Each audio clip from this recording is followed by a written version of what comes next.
Hello and welcome to episode 32 of Counterthought, a positive mindset. Very excited about this episode because we are going to be joined by Mallory Garshnick. She is a friend of mine from back home, and we're going to talk to her about a positive mindset, which she has a daily action regarding a positive mindset called Daily Dose of Positivity. She will join us here in the next few minutes, but quickly, I want to recap, because this is part 3 of the mental health mini-series. I want to recap what happened in parts 1 and 2. So in part 1, you may remember that we were talking about the mental health in teenagers and how since the pandemic, in my opinion, it has become an epidemic. And for that episode, we were fortunate to be, or blessed with, an interview from Hope Eason. Hope is involved in her local community and her church up in Athens, Georgia. And she shared what she has seen through her church community and then what she is doing moving forward, which is creating a group and organization that is going to hopefully be implemented for mental health for these teenagers, for the student youth of different churches across our community. And then we'll see ultimately maybe even regional or bigger than that. We'll see what kind of success Hope has with that. Hopefully a lot, because we always want to care for the mental health of our teenagers, of our children. And then in part 2, we were joined by Dave Scott. Dave Scott is a counselor. He is the leader of Shade Tree Christian Counseling in Ocala, Florida. And that was a wonderful interview as well. If you have not listened to either of those 2 episodes, that is episode 29, which is the Epidemic of Mental Health in Teenagers, which features the interview with Hope Eason. And then episode 31, which is Mental Health of Adults, and that features the interview with Dave Scott. Both of them, again, phenomenal interviews. I was very blessed to have them as guests on the podcast. But going back to episode 29, the Epidemic of Mental Health in Teenagers, we talked about a couple statistics. And these came from the Surgeon General's report that was released now, I think, 3 to 4 weeks ago, if my memory serves me correctly. But in the 2020 census, there are 72 million total children. 24 million of those are teenagers. And in June of 2021, there are more than 140,000 children in the U.S. had lost a parent or grandparent caregiver to COVID-19. So not only that loss, but then there are also the school lockdowns. And some of those school lockdowns, or a version of them, like a hybrid learning, are still going on today, almost 2 full years since the pandemic began. And I made the case that school lockdowns, school shutdowns for students, or even just going to virtual school and not being face-to-face in a classroom with a teacher and your peers, has had a detrimental effect, and more data is coming out about this as it is being studied as time goes on, of what exactly it has done to the children. I mean, think about it. A child goes to school, let's say from 9 to 3 every day, maybe 8 to 3, something like that, depending on where you live. So about 6 hours or a quarter of a day for a child, ranging anywhere from, I guess when you start preschool, maybe age 3, age 4, all the way through age 18. You're taking out a quarter of the day of a kid's day, a quarter of the day in which they are not only learning what they need to learn at school, but they are also socializing with their friends and gaining from those interactions, playing sports. A lot of sports were shut down as well, especially in high schools and middle schools, because there weren't the resources to be able to support the athletic programs like there were, enough resources for professional or college level. And then school, not to mention, is a quarter of the day, and it's also 5 days a week. So Monday through Friday, a quarter of the kids' day, the best part of their day, one could make the argument, is taken away from them. And they're left to isolation and disengaged. And that is just kids who may not have any kind of mental issues, mental struggles at all. And then you think about the kids who actually need that in-person care. Kids who may already have had some type of condition, who need that one-on-one, that face-to-face personal interaction from a teacher or an instructor of some kind at school, some type of therapist. And I read some statistics from that Surgeon General's report. I'll recap a couple of them here. Up to 1 in 5 children ages 3 to 17 in the United States are reported with a mental, emotional, developmental, or behavioral disorder. 20% of our students ages 3 to 17 have a mental, emotional, developmental, or behavioral disorder. Between 2011 and 2015, youth psychiatric visits to emergency departments for depression, anxiety, and behavioral challenges increased by 28%. 2007 to 2018, suicide rates among children 10 to 24 years old in the United States increased by 57%. Recent research showed that 80,000 youth globally found that depressive and anxiety symptoms doubled during the pandemic, with 25% of youth experiencing depressive symptoms and 20% experiencing anxiety symptoms. And then in early 2021, this past year, now that we're in the new year, in early 2021, emergency department visits in the United States for suspected suicide attempts were 51% higher for adolescent girls, 4% higher for adolescent boys, compared to that same time period in 2019, which is pre-pandemic. And then there are estimates from the National Center of Health Statistics that suggest there were tragically more than 6,600 deaths by suicide among the 10 to 24-year-old age group in 2020. That is 6,600 deaths that did not need to occur. 6,600 children took their life, and this is just an estimate. Could be more, could be less. 6,600 children, 10 to 24 years old, took their life in 2020. Now, in part 2, we talked about adult mental health. Again, joined by Dr. Dave Scott of Shade Tree Christian Counseling in Ocala, Florida. And within that interview, Dave went into great detail about adult mental health. Dave said that adult mental health issues have been going on for much longer than just the pandemic. But the pandemic was like a hurricane-forced wind blowing over and toppling a lot of trees. And if you don't understand that, the metaphor that Dave used is that if we think of our mind as a tree has roots. But how deep do your roots go into the ground to stabilize your tree, your mental health, so that when strong winds or any type of wind blows across, your tree will stand up. It will be able to withstand those winds, whether that's grief, a life change, despair, depression, anxiety, stress, job loss. How deep are your roots to be able to stabilize your tree from tipping over? I included some additional statistics in that interview.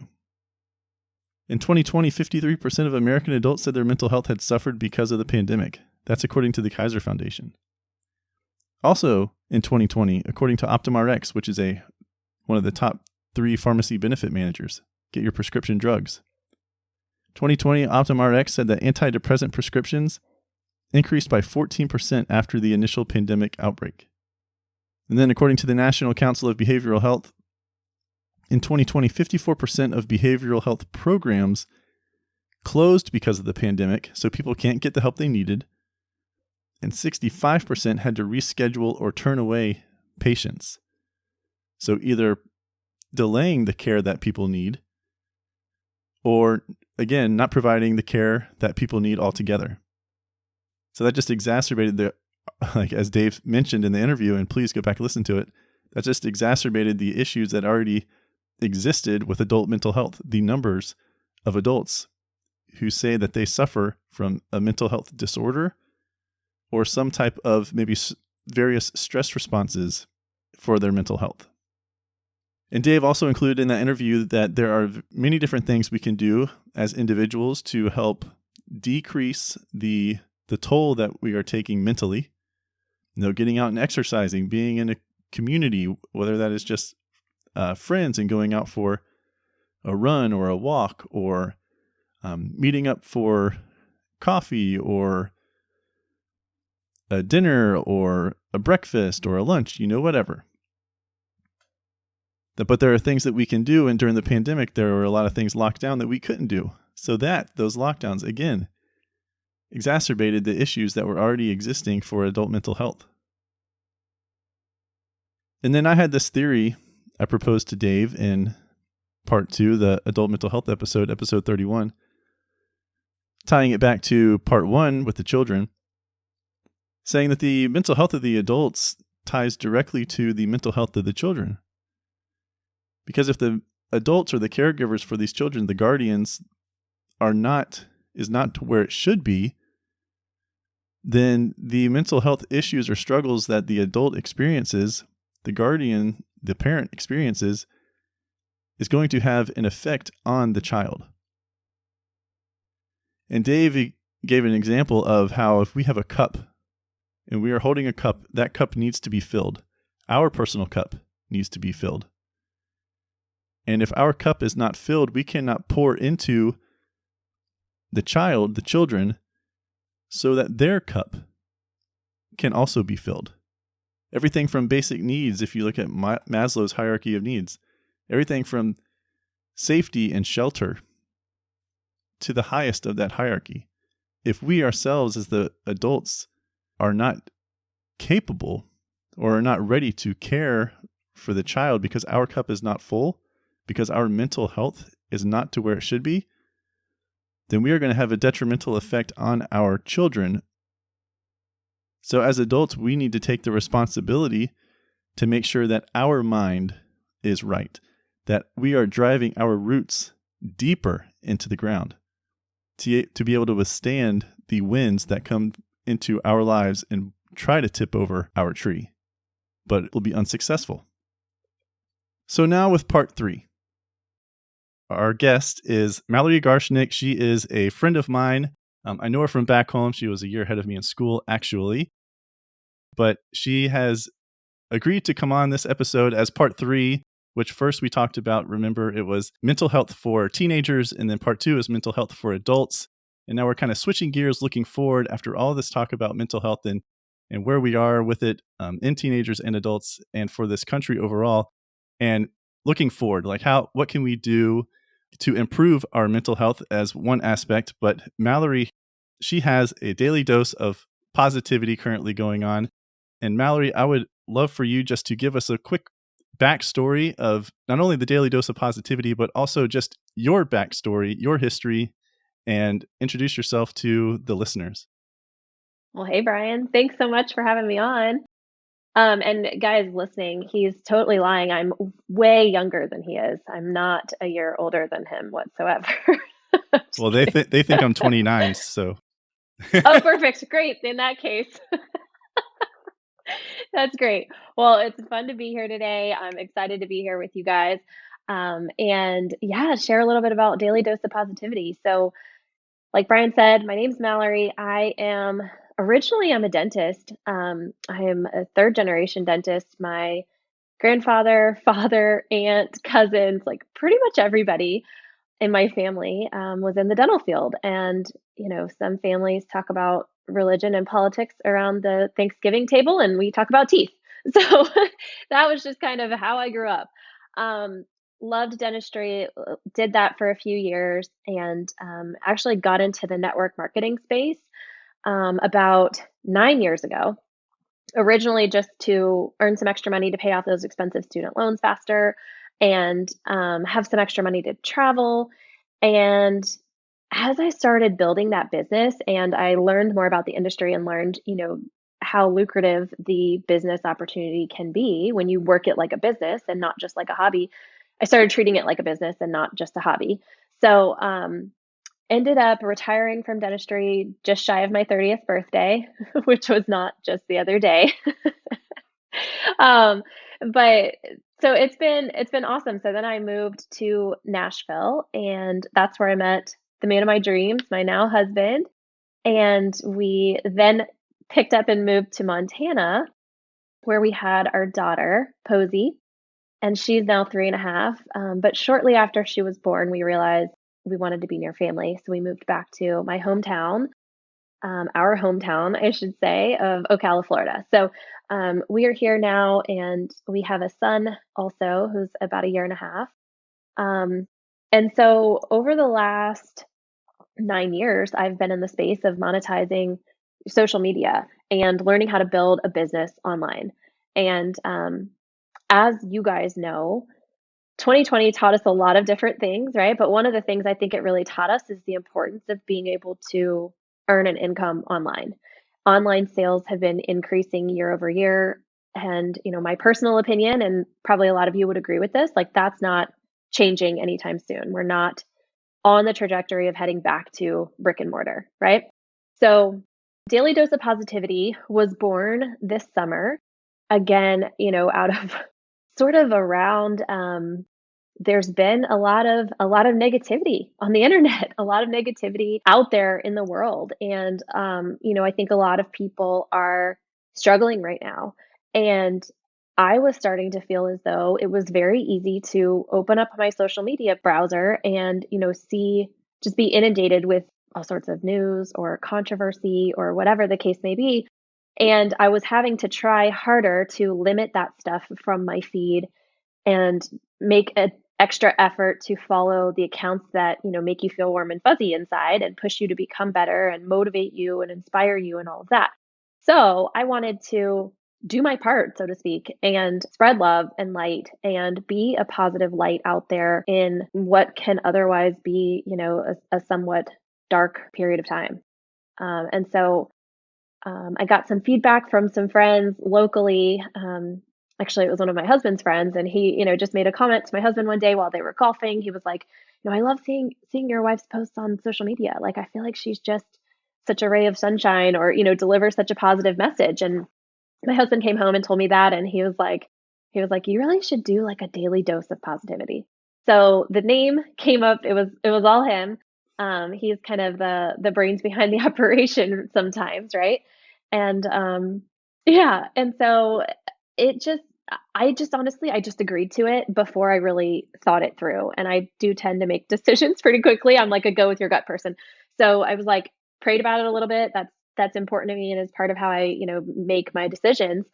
And really felt as though I was just sort of being called and led in that direction. And so without over analyzing it, I was like, all right, I'm coming live for 365 days. That's a Honestly, commitment. it's a big commitment. It is.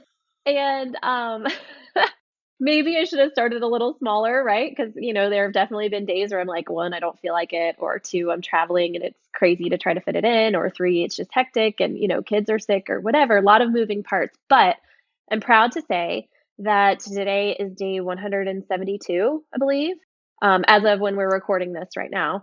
And so, about halfway, about halfway there.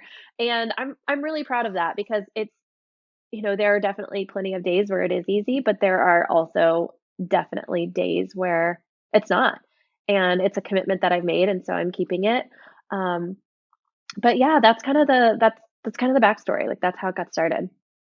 So, Mallory, real quick, regarding those daily doses, and since you're almost at your halfway point, are those posted to your Instagram stories, or are they actual reels or something else, or lives? Like, when people find you on social media, can they go back and watch them?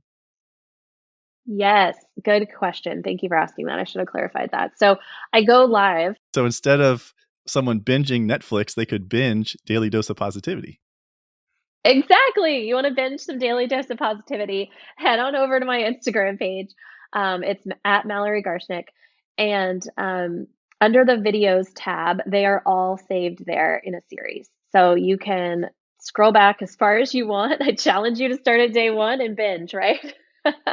But truly, you'll see how far I've come, right? Because when you go back and watch anything that you did, a year or two ago or 170 something times ago, you can't help but get better by doing something over and over, right?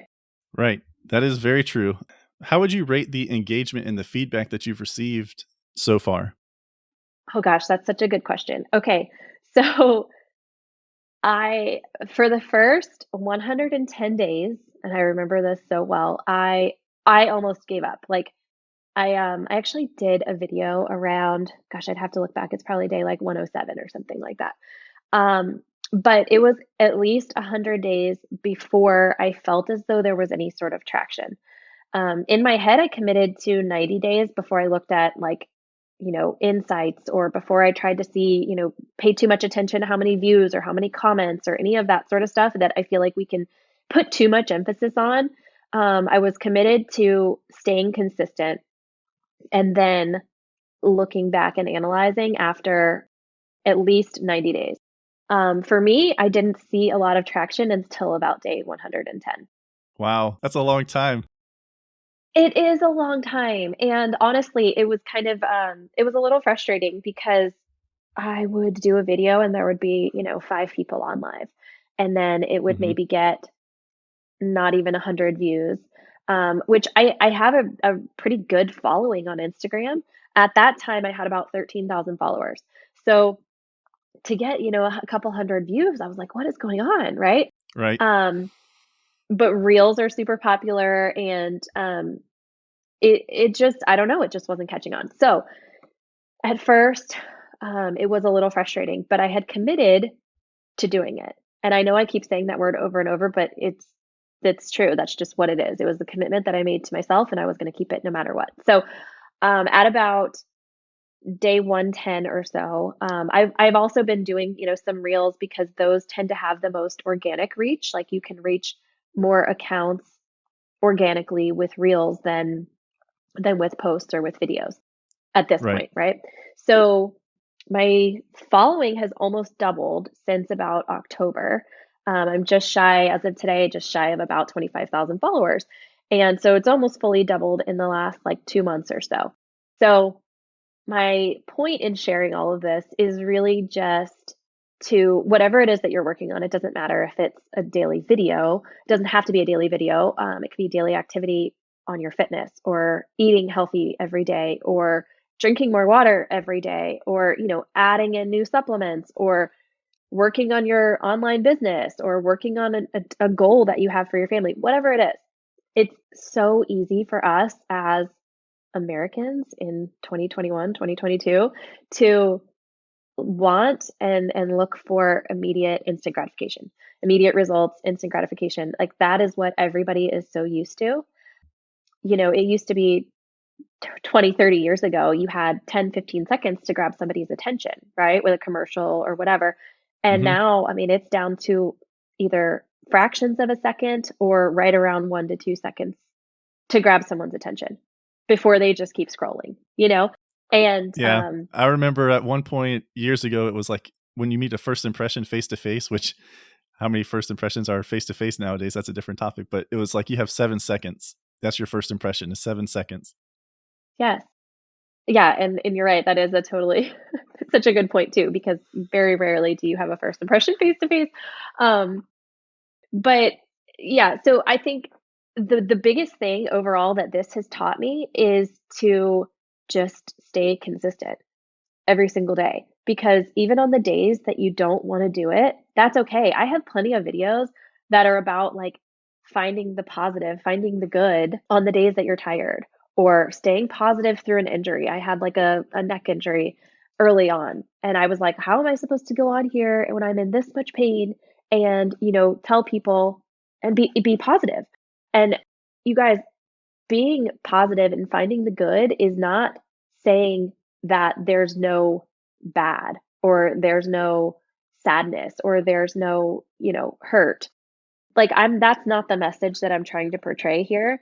You're not positive because your life is easy. You're positive because life can be really hard. Well, I had a follow-up question for you, but I think you just answered it. So I tend to just ramble like that, You just I was like, well, here's the perfect follow-up question for Mallory, and then you just answered it. So I have a good thing I have another one for you. So in our prior conversation to this interview, you used the phrase that positivity is a muscle that needs to be flexed. And I think you just touched on it a little bit a few minutes ago, but can you just expand or elaborate on what that means? And I'm glad you mentioned how like in those first 100 days, and even now, there are days where you don't necessarily have like the best day, but you still are committed to this, and it's a mindset to just because you want to be positive doesn't mean that life is easy or that your day is going well. Like there are hard days, but you can choose to find the positive in something, the good in something. So can you just please elaborate on positivity being a muscle that needs to be flexed? Absolutely. So, what I mean by that is it's not necessarily something that just comes naturally, right?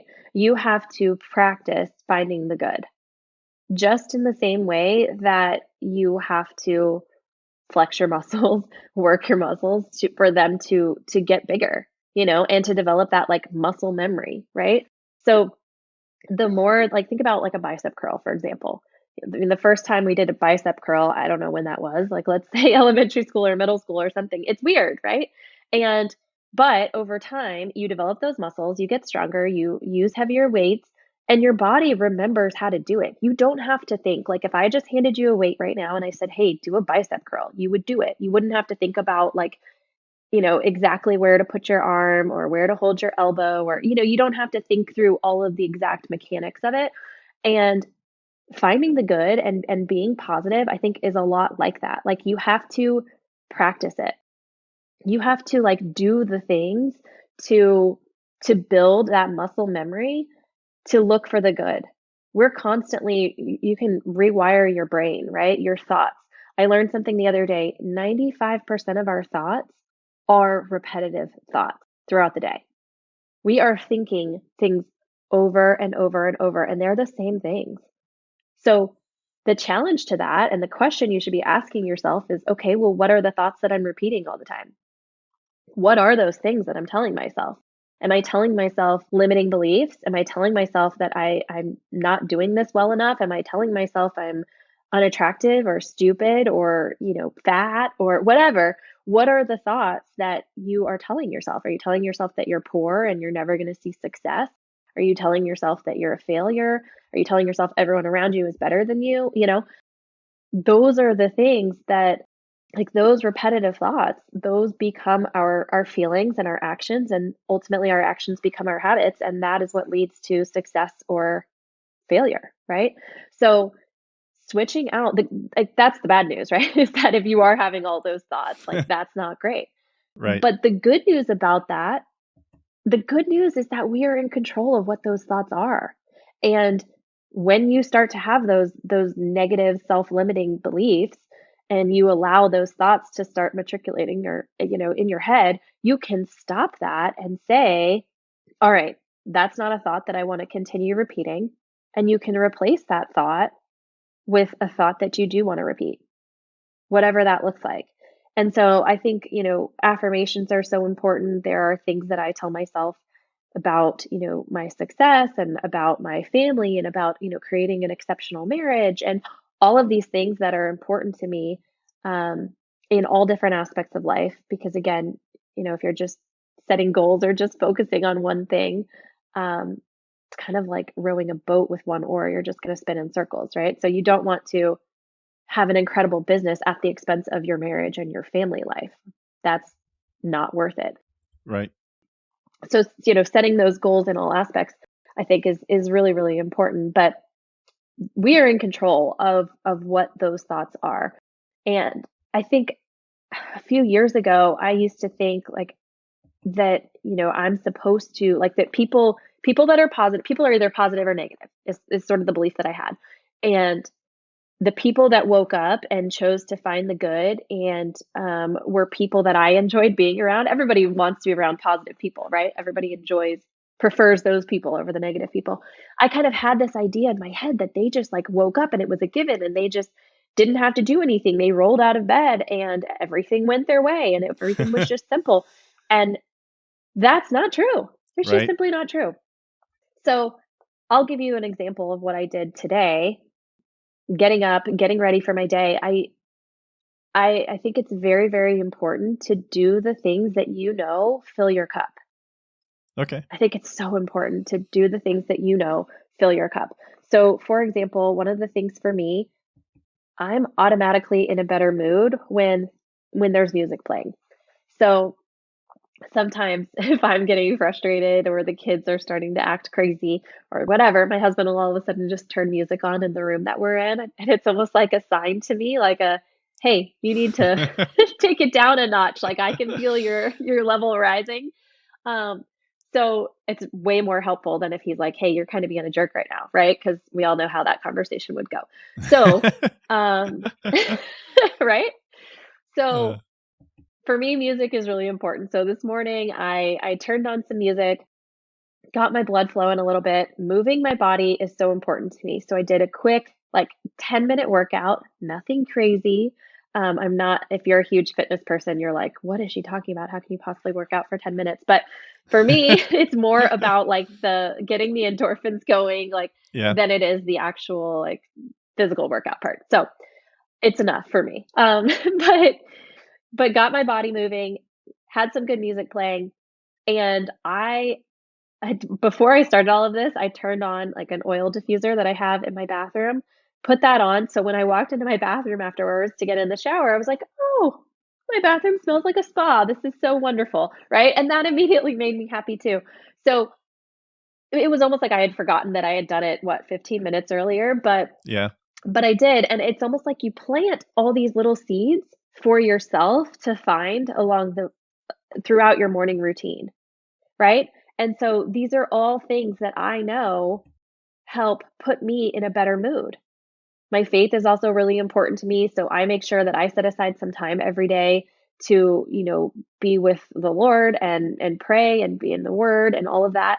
Um, and so that's also something that I make sure I do to fill my cup because the reality is like we are in control of that.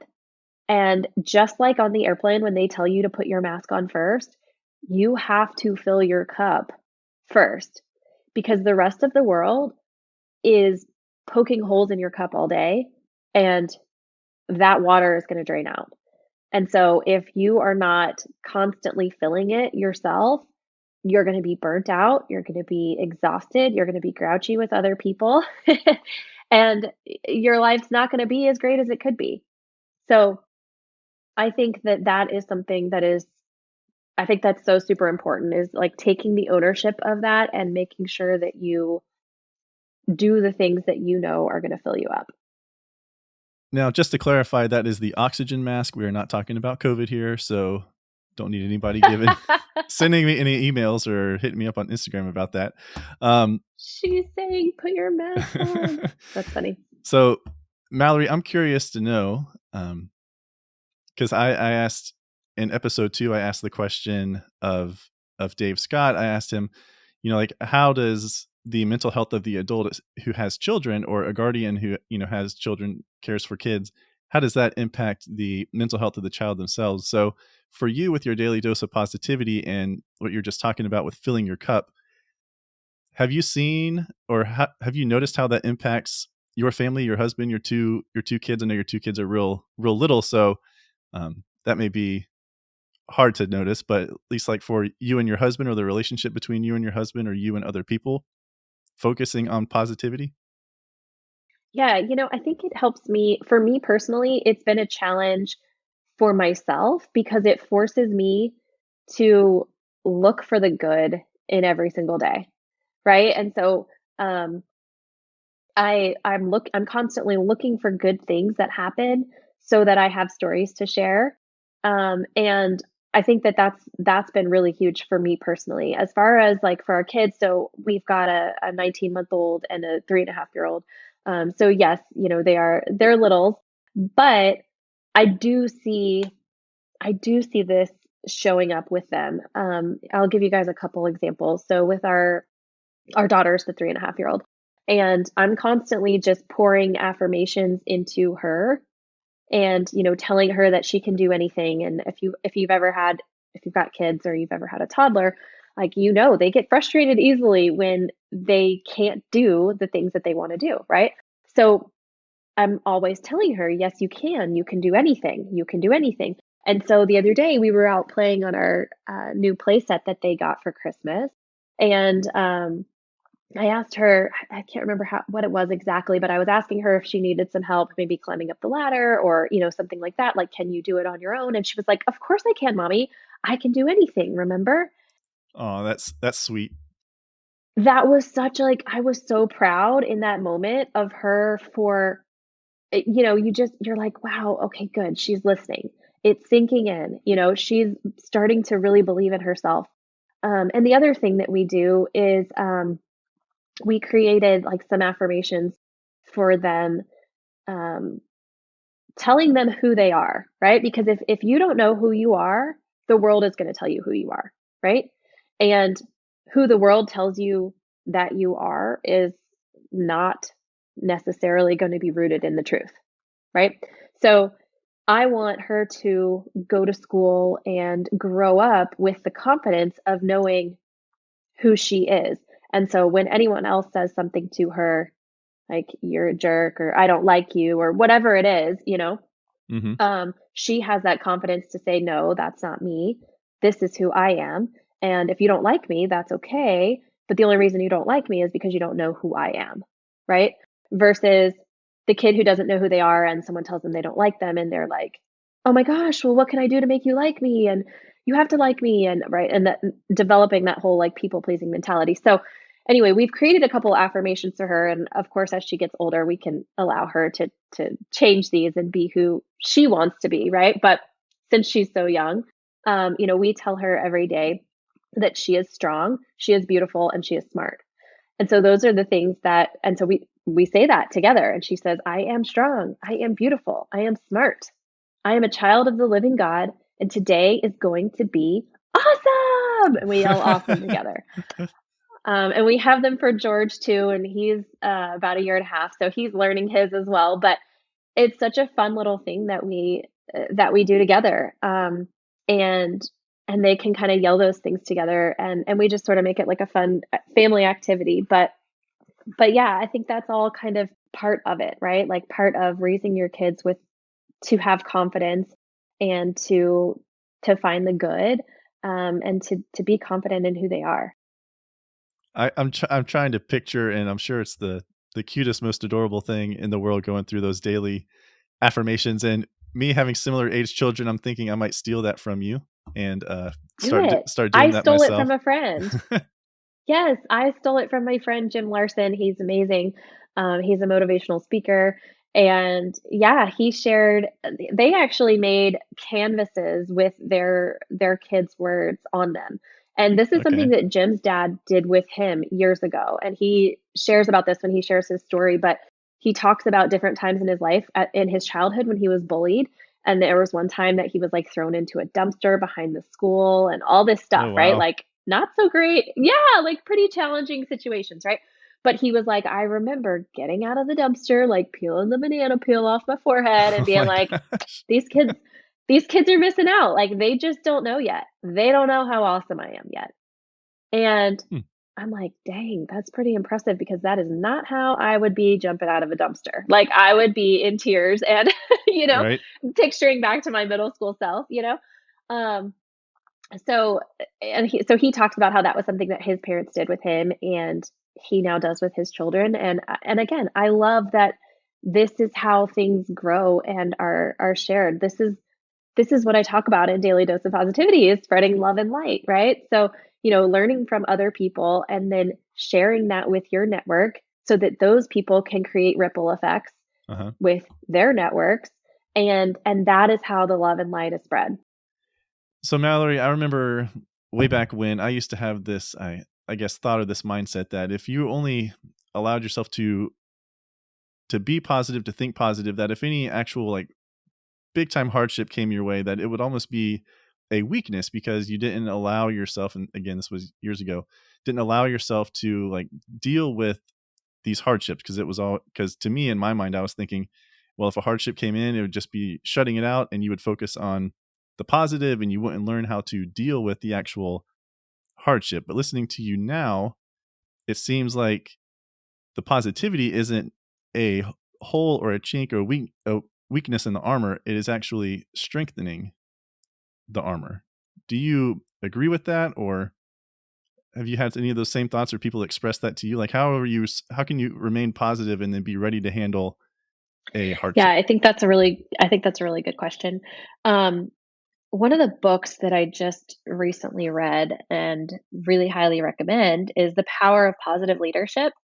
And John Gordon in the book talks a little bit about this. And he talks about how all of the people who have made really amazing positive changes in history have been optimists and positive leadership leaders. And he talks about how the critics and naysayers, when they are constantly looking for things that are wrong, like they're pointing out problems but they're not creating solutions, right? And so you know it's one thing to I don't think that positivity and trying to find the good is just shutting out anything that's bad, because I don't think that's not healthy, right? Like you have to feel the feelings and and process and work through all of those things. But I think that a big part of that is looking like having a clear vision for your future and what you want your life to look like, and working towards creating that life that you love. Because when you're just pointing out problems and not finding solutions to those problems, you're not going to be moving forward. And so for me personally, one of the goals that I have is to always be better than I was yesterday, right? And so in order to be better than I was yesterday, or to be better than I was a year ago, I have to be making forward progress.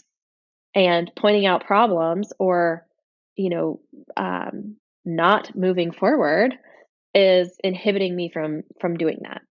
So I get what you're saying, and I understand that, how that would be something that you would see as like a, you can't just ignore the big things like a death in the family or a major illness or losing your health, or any of those types of things. They're extremely challenging.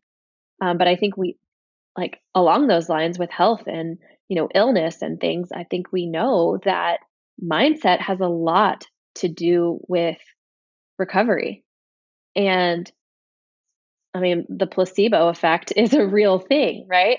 So telling yourself that you're feeling better, telling yourself you're going to continue feeling better, telling yourself you're making progress, all of those things are so important, and our brain is a lot more powerful than I think most of us give it credit for. Awesome. I agree.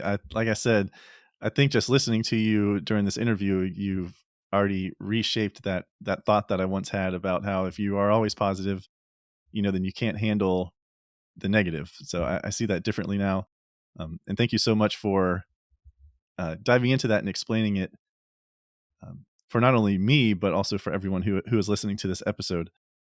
Well, Mallory, I know we've been talking for a little bit of time now, so I want to move on into the future of Daily Dose of Positivity. So, besides the next 100 and, what is it, quick math, like 90-ish days that you have to go, what within Daily Dose of Positivity can people look for, and um, what are you hoping to see come from Daily Dose as it continues to go on for, past the 6-month mark, the halfway point, and finishes out the year, in 2022? Yes, good question.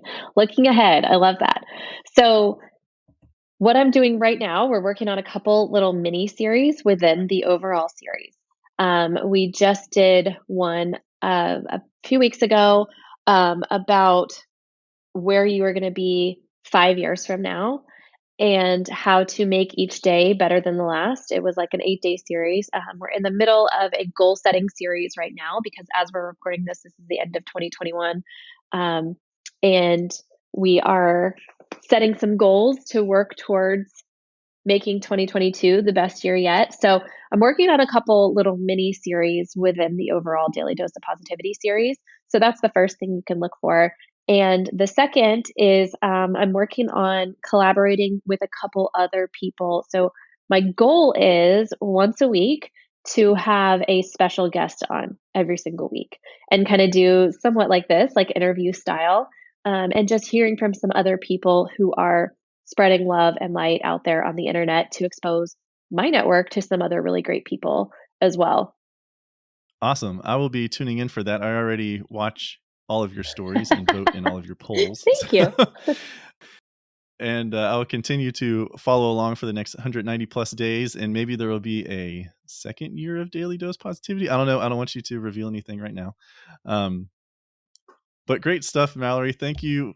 Thank you so much for joining me and coming on and sharing everything and sharing so much about the Daily Dose of Positivity, and then just positivity and the positive mindset as a whole.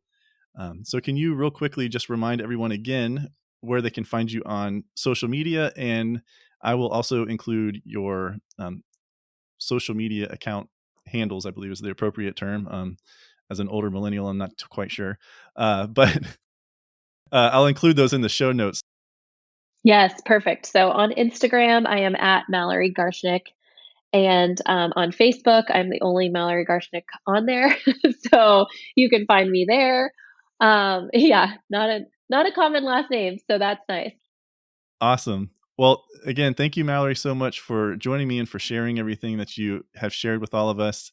Listeners, please go check out Mallory's Daily Dose of Positivity. It is great stuff. And like we said earlier, instead of binging Netflix, you can sit down and binge the Daily Dose.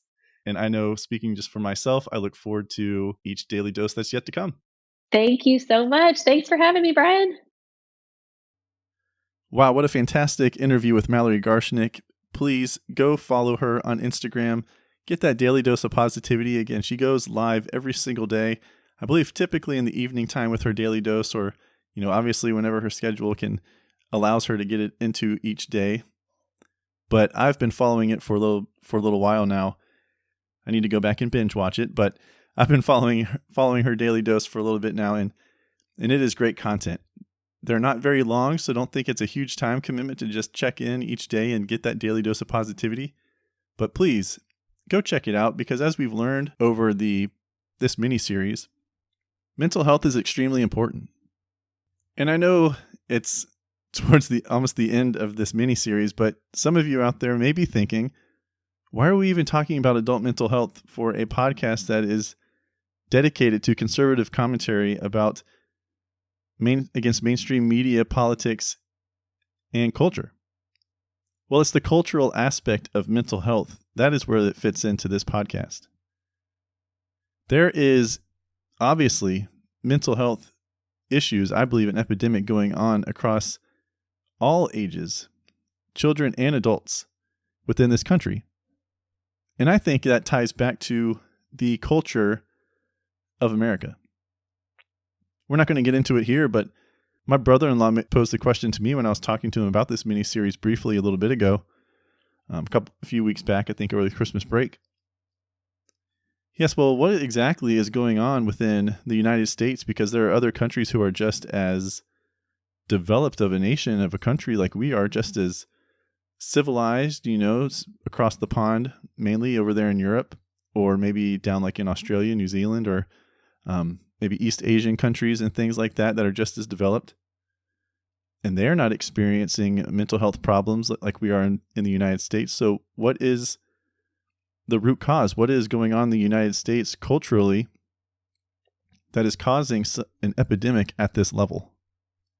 And maybe that's something we do in the future. Maybe I bring back some of these guests. Maybe Hope comes back, Dave comes back, Mallory comes back, and we really talk about, okay, well, culturally, what is going on in the United States that is causing this problem that we're not seeing maybe in other countries, or especially not at this level. So that is where this mini-series fits in. It fits into the cultural aspect of this podcast because, again, this podcast is about politics, media, and culture. And something is going on within the American culture that should be corrected, that needs to be corrected. One thing I believe is that we are moving farther and farther away from God. Another thing is that because of that, or as part of that, related to that, we are focused and consumed by the wrong things. There are too many idols. There shouldn't be any idols, right? So that is the angle here. We took this 3-part mini-series to address this because there is a greater issue. There is a root cause as to why this is happening at this level in our country. And hope all of you enjoyed the 3-part mini-series. Again, it's episode 29, episode 31, and then this episode 32. Please share these with your friends. Share these with someone who may need to hear this content. A child in the accompaniment of their parent, an adult who you think could be going through a hard time. Again, Dave gave out his contact info. And then for this episode, the Daily Dose of Positivity, maybe that's not the right word, but turn the corner from the mental health issues and start looking to the future to figure out how we can course correct and get ourselves on the right track to make our roots go deeper, to be able to withstand future winds. Remember to subscribe to the podcast and engage with us on Instagram at @counter_thought, on Twitter at @counter_podcast, on the Counter Thought podcast page on Facebook, and on our website. Thank you for listening to Counter Thought.